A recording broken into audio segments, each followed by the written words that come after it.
Namaskar. This quarantine being a long season for all of us. First lockdown 2.0, lockdown 3, and now we are hoping that it will end, but damn sure it's not going to end till 2022, 2021 for sure.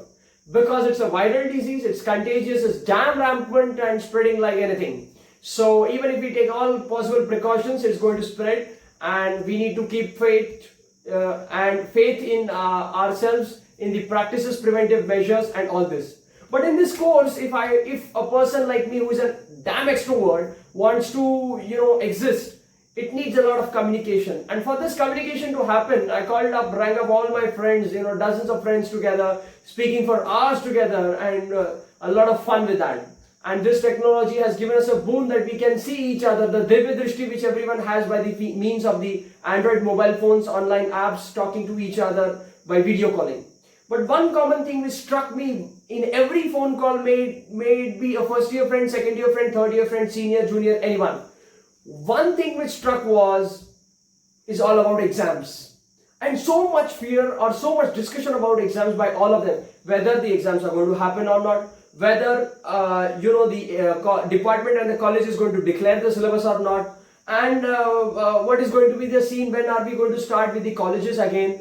And at least some raise that whether this 5.5 year curriculum is going to prolong to more, 6.5 or 7.5. Already 5.5 itself is a nightmare for many of us. How can we damn think about this, that it will prolong to something else that is more? So all these questions raising this, so many question marks. And this, made me think that, is it really that we are just studying for exams? Especially when it comes to medical curriculum.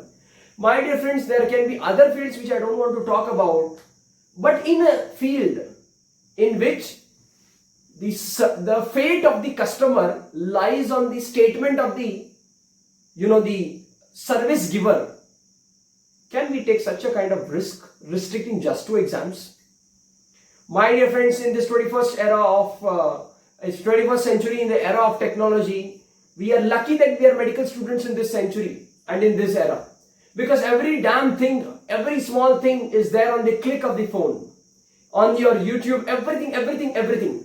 N number of sources which are available, only thing we need to use them. We can't talk about moods because it's a necessity. We are not here by default, we are here by choice. We have given the exam, we have cracked the exam, and we are here by choice. I'll just discuss a small case. Myocardial infarction, as you all know,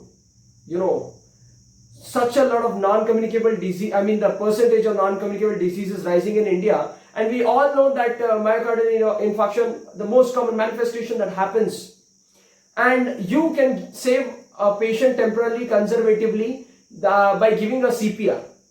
But this CPR, which is being taught by different workshops or in the orientation lectures of the the MBBS curriculum, we need to think that if we are not able to give a CPR to the patient in our family, assume you are in a family during this quarantine, 5-member or 10-member family, and someone gets a heart attack, and you don't know how to give a CPR. It's so shameful on our part.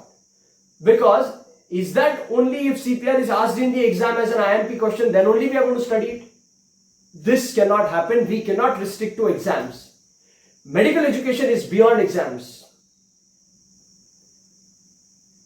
If you do an echocardiography, ECG, which are some basic investigations you do when a person has myocardial infarction, at that time you will come to know if it shows in this echocardiography that the ejection fraction is this. If it is 30%, if it is lesser, you will come to know, you will be able to analyze that if it is less or not, only when you know what is the normal ejection fraction in the cardiac cycle of physiology of first year. Which is an important question. Important questions are not framed only because they are asked frequently in the university. They are on the basis of the multiplicity of the cases, the number of cases seen commonly in the society on that disease. If I have an OPD of 100 patients, 80 patient disease A, 15 patient disease B, 4 patient disease C, and just one rare disease which happens of disease D. You can't master over D and say, oh, I mastered over D, I am a specialist of disease D and I don't know what is happening to A and B disease patient, which is the maximum number of 90 and 95 patients. We have to be information oriented, knowledge oriented rather than exam oriented, because it's the bread and butter for us. More than that, it is deciding the fate of the patient, whether the patient is going to live or not. And by knowing these basics, this is just an example of cardiac cycle which I have given you, echocardiography. We can't say that it's a super specialty branch, and we are not going to learn it in this, or only these are the MCQs which are asked in the NEET, and so we are going to study only these. We don't know rest of the echocardiography. This cannot happen, my dear friends. And we cannot blame everything that, oh, we cannot push everything in the final year and the in the final year or in the internship that we will do it at that time. If this was the case, the people who formulated the 5.5 year course, they were not fools to do it for. Because if you go and see the books, they are volumes together. And with the most minimum font that can be used, with the most minimum fonts that can be used, with lots of pages bulked together, you have the textbooks there, my dear friends.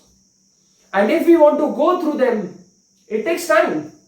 We all cannot be voracious readers. Everything cannot be learned from YouTube and from online lectures. PDFs, journals, and the recent advancements, updates have to be gone through if you have to be precise. If the words of the doctor on which the patient's life hangs, if those words have to be precise, if those words have to be absolute, if those words have to be perfect, if those words have to be truthful, if those words have to be those on which the patient relies, that weightage to those words will be added only with your perfect knowledge. And this knowledge can be only gained by persistent hours, quality time and quantity time of studies which we spend.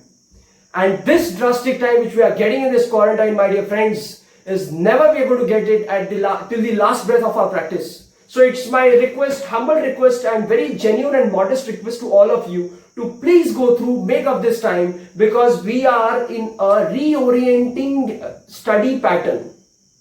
Whatever we learn in first year, second year, third minor, it's all going to be useful, and finally all this knowledge is going to be useful forever. So we can't just push on, and that is why we can't restrict to IMPs and examinations. So just to conclude, that our study and our knowledge, it has to be beyond examinations. We need to be studying beyond IMPs, and we need to study by whatever sources and resources are available with us, because life of a patient hangs on the words of a doctor.